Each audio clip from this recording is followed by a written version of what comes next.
Bonjour à tous. J'ai l'honneur d'être ici ce matin et de commencer les présentations. Merci.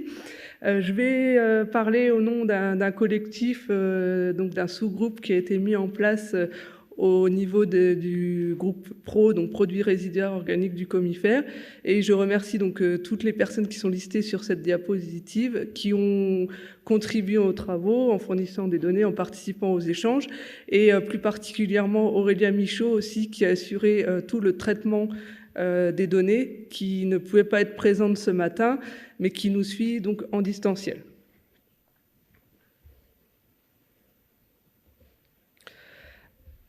Je vais vous parler des coefficients d'équivalence azote sur les digestats de méthanisation. Donc la méthanisation qui s'est fortement développée depuis un peu plus d'une dizaine d'années suite aux directives et réglementations en matière d'autonomie autonomie énergétique, d'économie circulaire et de contribution au changement climatique.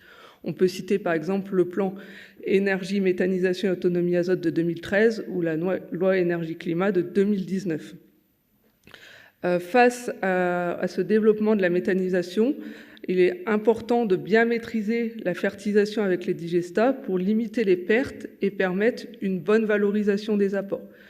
On a eu des demandes au niveau du Comifère pour faire évoluer les références qui existaient, notamment au niveau de l'effet azote, de la composition des digestats et leur valeur fertilisante azotée. Et l'objectif du groupe de travail qui a été mis en place, c'est de faire une synthèse des travaux qui ont été conduits à partir de digestats de méthanisation, donc d'essais au champ. Et l'objectif est donc d'actualiser les grilles du Comifère qui sont actuellement en vigueur. Ces références sont importantes puisqu'elles sont aussi reprises dans de nombreux graines, donc groupes régionaux d'expertise nitrate, pour fournir des références sur le paramétrage de la méthode du bilan. Alors, juste ici, je vous représente les références qui sont actuellement publiées au niveau du Comifère sur les digestats. Donc pour les digestats, dans les grilles qui existent, ces grilles datent de 2013, quand la méthode, la brochure sur le guide de la fertilisation azotée a été remise à jour. Pour les digestats, on avait peu de références, donc on a uniquement pu référencer des digestats de méthanisation agricole selon différents procédés, donc des digestats bruts, des fractions liquides ou solides après séparation de phase.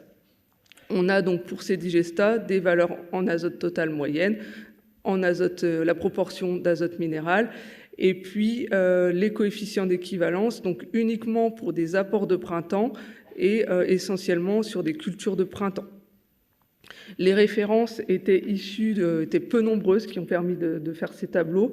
C'était issu d'un projet, donc casse d'art d'éjection, conduit par la Chambre régionale d'agriculture de Bretagne et la Chambre du Loiret, donc en 2011-2012, et puis certaines références issues d'Allemagne. Pour les références manquantes, on avait fait des approchements par expertise. Face à la diversité des procédés de méthanisation et des matières entrantes dans les digesteurs, on a voulu regarder, avec les références qu'on avait, s'il était possible d'actualiser ces données. Alors juste, je vais refaire, avant de vous présenter les synthèses des essais, je vais vous faire un petit rappel sur le KEQ, donc le coefficient d'équivalence engrais, donc avec un focus plus sur la partie azote et comment on l'obtient. Donc le coefficient d'équivalence engrais, il correspond à l'équivalence engrais minéral de référence, donc en général l'ammonitrate, d'1 kg d'azote apporté par un produit organique. Ce KEQ, il est obtenu à partir d'essais qui sont conduits au champ, pour lesquels on dispose de courbes de réponse à l'azote avec des doses croissantes d'apport en azote minéral. Et donc le KEQ du produit organique correspond donc la dose totale d'azote apportée à un équivalent en engrais minéral. Une autre possibilité de calculer ce KEQ, c'est d'utiliser l'approche CAU, donc coefficient apparent d'utilisation de l'azote, pour les engrais minéraux et les produits organiques. Et donc ce CAU, il se calcule pour les produits organiques, c'est la différence d'azote absorbé par un témoin qui n'a pas reçu de fertilisation et la modalité qui a reçu un apport de pro à une dose connue. Ce coefficient apparent d'utilisation de l'azote, il correspond donc à la différence d'absorption d'azote entre ces deux modalités, divisée par la teneur en azote totale apportée.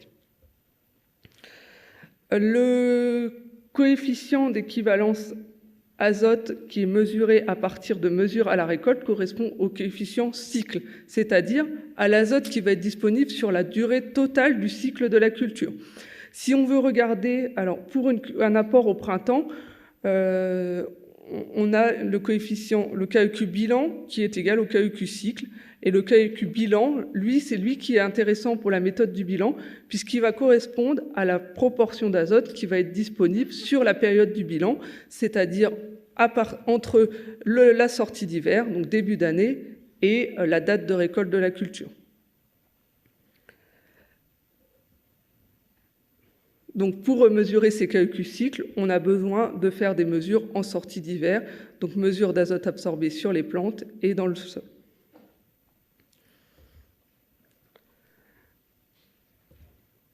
Alors, je vais vous faire une petite synthèse des données qu'on a pu collecter et qui sont issues de projets qui ont été conduits donc, ces 10 dernières années, entre 2011 et 2018.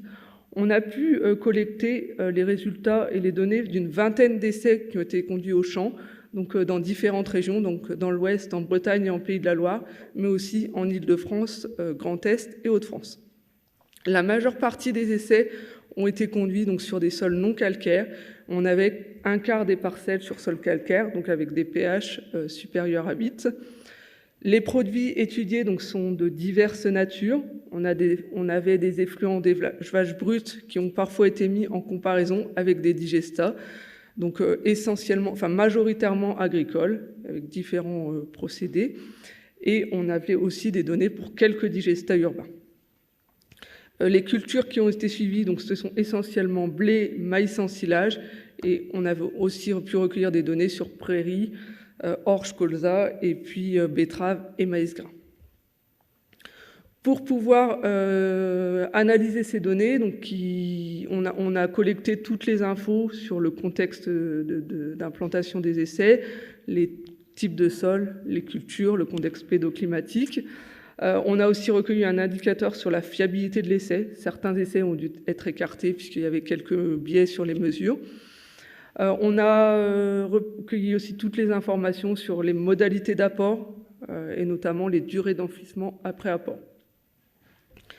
Pour pouvoir traiter les données, on a harmonisé toutes les informations en codifiant les variables et donc en proposant des regroupements. Ça nous a permis donc de pouvoir calculer des valeurs moyennes de KEQ et de regarder s'il y avait des variables qui ressortaient avec un effet déterminant sur le KEQ. Le point le plus important pour pouvoir faire les traitements de données, ça a été de définir une codification. On a choisi d'utiliser la nomenclature qui est utilisée dans l'observatoire INRAE sur les produits résiduaires organiques, donc les SOERPRO, et donc en partenariat donc avec les membres du Comifère et validé par le groupe de travail. Et donc on a différents types de digestats, donc les digestats de fumier de bovin, de lisier de porc, et puis certains digestats avec des mélanges d'intrants selon le procédé, s'ils sont bruts, liquides ou solides. Pareil pour les digestats urbains. Donc, essentiellement, donc on avait beaucoup plus de digestats issus d'élevage, notamment des digestats de lisier de porc et des digestats bruts. Alors, juste ici, une petite diapo qui reprend les valeurs moyennes de chacun des types de digestats ou effluents d'élevage que l'on avait dans la base. Donc on a pour ces digestats, hormis les digestats urbains, des teneurs en matière sèche qui sont quand même relativement faibles, hein, inférieures à 10%.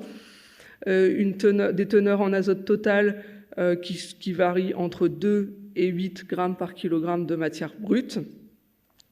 Et la particularité des digestats, c'est que à peu près 50% de l'azote est sous forme minérale, donc essentiellement ammoniacale. Donc voici ici la variabilité des KEQ par type de digestat.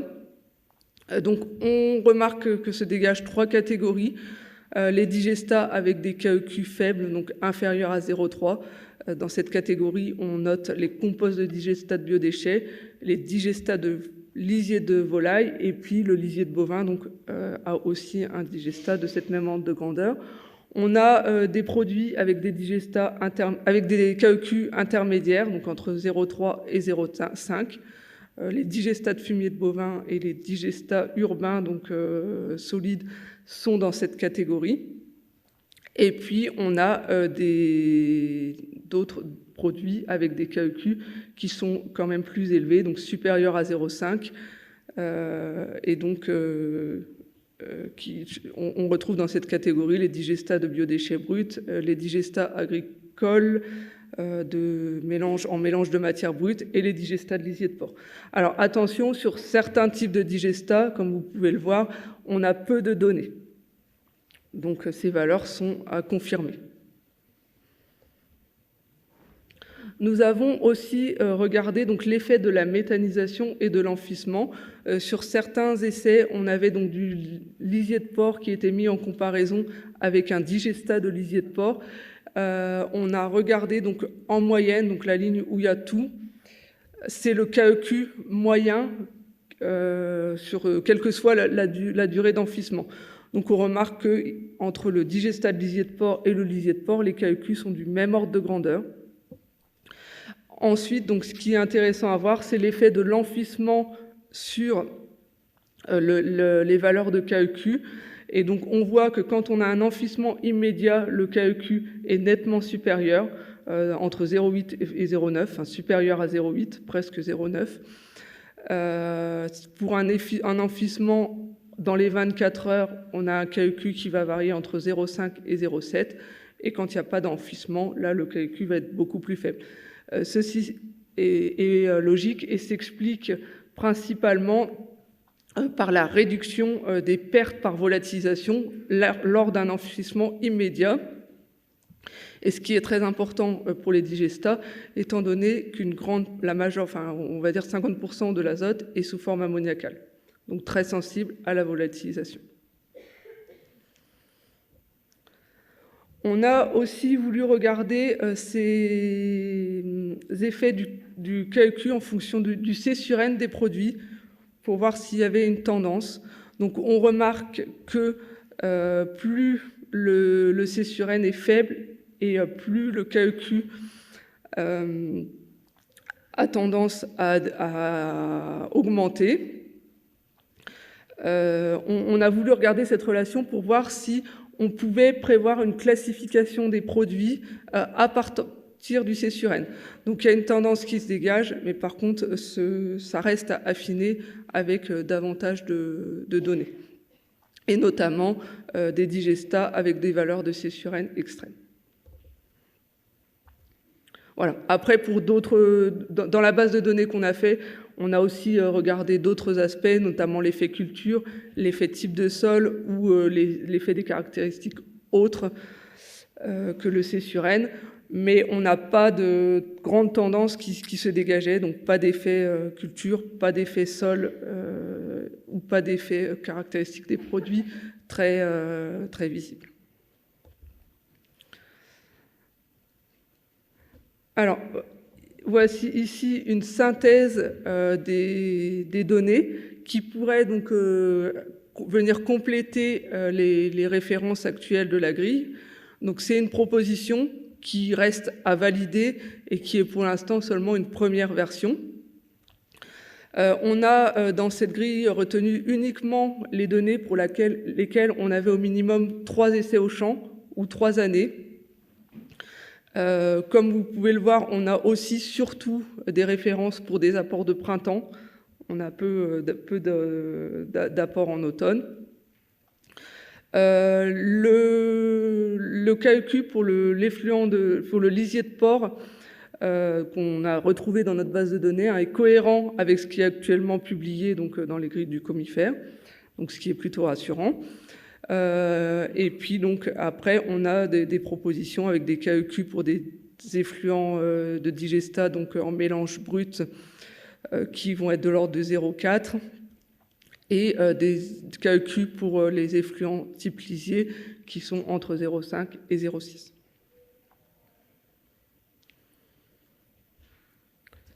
Voilà, donc juste pour conclure, donc comme vous avez pu le voir, on a bien des KEQ qui sont quand même variables en fonction des types de digestats. Donc c'est très important de bien caractériser les digestats au niveau des intrants et de leur composition, avec une tendance à avoir des KEQ qui sont plus élevés pour les digestats de lisier de porc et les digestats donc en mélange agricole et les digestats de biodéchets. On a noté aussi un effet positif de l'enfouissement, donc sur le lisier de porc et les digestats de lisier de porc. Donc c'était sur ces essais-là qu'on avait suffisamment de données. Pas de différence entre le calcul du lisier de porc brut et le lisier de porc méthanisé. Et puis, on a trouvé une faible corrélation négative entre le KEQ et le C sur N. Alors, ce sont des premiers résultats qui nécessitent d'être confirmés sur davantage de situations.